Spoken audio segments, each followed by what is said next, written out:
کی بات ہے، اس آیت کریمہ میں ایک پتے کی بات ہے، اس آیت کریمہ میں ایک باری کی بات ہے۔ اللہ کہتا ہے فَانكِحُوا، نکاح کرو، مَا طَابَ لَكُم مِّنَ النِّسَاءِ، مَا طَابَ لَكُم، یعنی لفظ طابہ ہمیں یہ بتا رہا ہے، لفظ طابہ ہمیں یہ پیغام دے رہا ہے، لفظ طابہ ہمیں یہ کہہ رہا ہے، لفظ طابہ ہمیں یہ حکم دے رہا ہے کہ شادی کرو، نکاح کرو، شادی کرو، ایسی لڑکی سے شادی کرو، ایسی لڑکی سے نکاح کرو جو لڑکی شریعت کی تابعدار ہو، سبحان اللہ، جو لڑکی شریعت کی تابعداری کرتی ہو، ایسی لڑکی سے شادی کرو، ایسی لڑکی سے نکاح کرو، یہ قرآن کہہ رہا ہے۔ عزیزان بھائی، میں آپ سے قریب ہو کر کہنا چاہوں گا، میری قوم کے نوجوانوں، شادی بیاہ کے معاملے میں آپ کبھی بھی لڑکی دیکھنے کے لیے کہیں جایا کرے نا، تو سب سے پہلے آپ یہ دیکھیں کہ جس لڑکی سے میرا شادی ہونے والا ہے اس لڑکی کے اخلاق اچھے ہیں کہ نہیں، اس لڑکی کے کردار اچھے ہیں کہ نہیں، وہ لڑکی دینی تعلیم حاصل کی کہ نہیں، وہ لڑکی کنیز فاطمہ ہے کہ نہیں، وہ لڑکی نبی کی دیوانی ہے کہ نہیں، وہ لڑکی پیارے نبی کی پیاری پیاری سنتوں پر عمل کرنے والی ہے کہ نہیں۔ آپ ان چیزوں کو دیکھیں، آپ ان چیزوں پر غور و فکر کریں۔ عزیزان ملت اسلامیہ پیارے، میں آپ سے کہنا چاہوں گا، اگر آپ شادی بیاہ کے معاملے میں اگر لڑکی کے اندر حسن بھی ہے، اگر لڑکی کے اندر دینداری بھی ہے، اگر لڑکی دینی تعلیم حاصل کی، اگر لڑکی غریب گھر کی ہے، اگر لڑکی کا باپ غریب ہے، لیکن میرے بھائی ایسے گھر میں آنکھیں بند کر کے رشتہ کر لو، ایسے گھر میں آنکھیں بند کر کے رشتہ کر لو۔ اس لیے میرے بھائی کہ اگر غریب گھر کی لڑکی، اگر دیندار لڑکی آپ کے گھر میں آ جائے گی، اگر جو ہے اس نے اخلاق والی لڑکی آپ کے گھر میں آ جائے گی، کنیز فاطمہ پیارے نبی کی دیوانی آپ کے گھر میں آ جائے گی، تو میں یقین کے ساتھ کہتا ہوں جیسے کہ وہ نیک خاتون، جیسے کہ وہ نیک لڑکی کا قدم آپ کے گھر پر پڑیں گے، آپ کے دہلیز پر قدم پڑیں گے، تو میرے بھائی قدم پڑتے ہی اللہ کی رحمتیں بھی آ جائے گی، اللہ کی برکتیں بھی آ جائے گی، اور جیسے کہ دیندار لڑکی آپ کے گھر میں آئے گی تو پورے گھر کو دیندار بنا دے گی، اپنے بچوں کو بھی دیندار بنا دے گی، اور اپنے شوہر کو بھی دیندار بناتی ہوئی نظر آئے گی،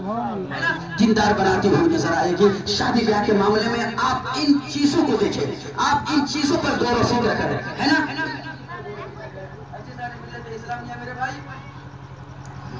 اولاد یہ اللہ کی ایک بہت بڑی نعمت ہے۔ ہاں، اللہ کے نبی جناب محمد رسول اللہ صلی اللہ علیہ وآلہ وسلم ارشاد فرماتے ہیں کہ اگر کسی کو یہ پتہ لگانا ہو کہ گھر میں رہنے والے لوگ مومن ہے کہ نہیں، گھر میں رہنے والے لوگ کیا ہے، مومن ہے کہ نہیں، آقا فرماتے ہیں تو اس گھر میں جب بیٹی پیدا ہو جائے تو اس گھر میں جانا، جب اس گھر میں بیٹی پیدا ہو جائے تو اس گھر میں جانا اور جا کر کے بیٹی کا ذکر کرنا، کیا کرنا، بیٹی کا ذکر کرنا۔ اگر سن کر کے گھر والے مبارکبادیاں پیش کرے اور چہرے کھل جائے تو سمجھ جانا کہ مومن کا گھر ہے، اگر چہرہ بگڑ جائے تو سمجھ جانا کہ منافق کا گھر ہے، سمجھ جانا منافق کا گھر ہے۔ وہ ماں باپ خوش نصیب ہے میرے عزیز، میرے دوست، جن کو اللہ نے بیٹی جیسی دولت سے نوازا ہے۔ ہاں، وہ خوش نصیب ہے۔ جس گھر میں بیٹی ہوتی ہے نا، اس گھر میں اللہ کی رحمتیں اور برکتیں ہوتی ہے۔ عزیزان ملت اسلامیہ، ایک بات، لیکن آج ہماری سماج کا جو حال ہے، آج تو حال یہ ہے کہ بلا کہ اگر کسی غریب کے گھر میں 2-3 جوان بیٹی ہونا تو سماج اسے چھینے نہیں دیتی ہے۔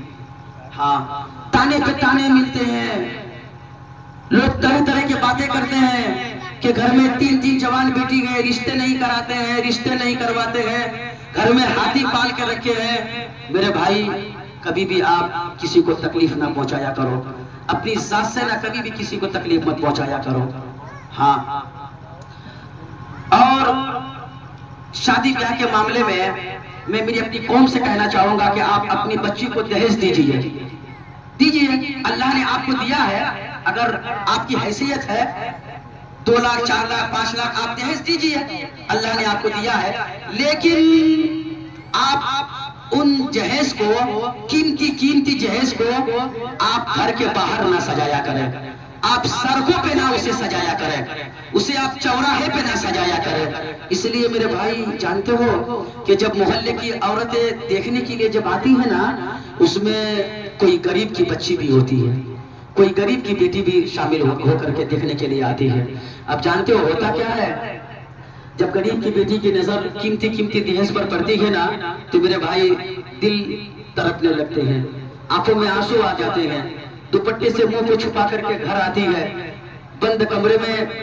ہاتھوں کو رب کی بارگاہ میں اٹھا کر کے کہتی ہے، میرے مالک، میرے پروردگار، تو جانتا ہے کہ میرا باپ غریب ہے، میرے باپ کے پاس پیسے نہیں ہے، اگر آج میرے باپ کے پاس پیسے ہوتے تو مجھے بھی قیمتی جہیز دے کر کے گھر سے رخصت کر دیے ہوتے، مجھے بھی ڈولی میں بیٹھا کر کے گھر سے رخصت کر دیے ہوتے۔ یہ کہہ کر کے بیٹی جو ہے چھپ چھپ کر گھروں میں رویا کرتی ہے۔ میرے بھائی میں اکثر کہتا ہوں کہ اگر آپ کسی کو خوش نہیں کر سکتے ہیں نا، تو کبھی بھی اپنی ذات سے کسی کو تکلیف نہ پہنچایا کریں، کبھی بھی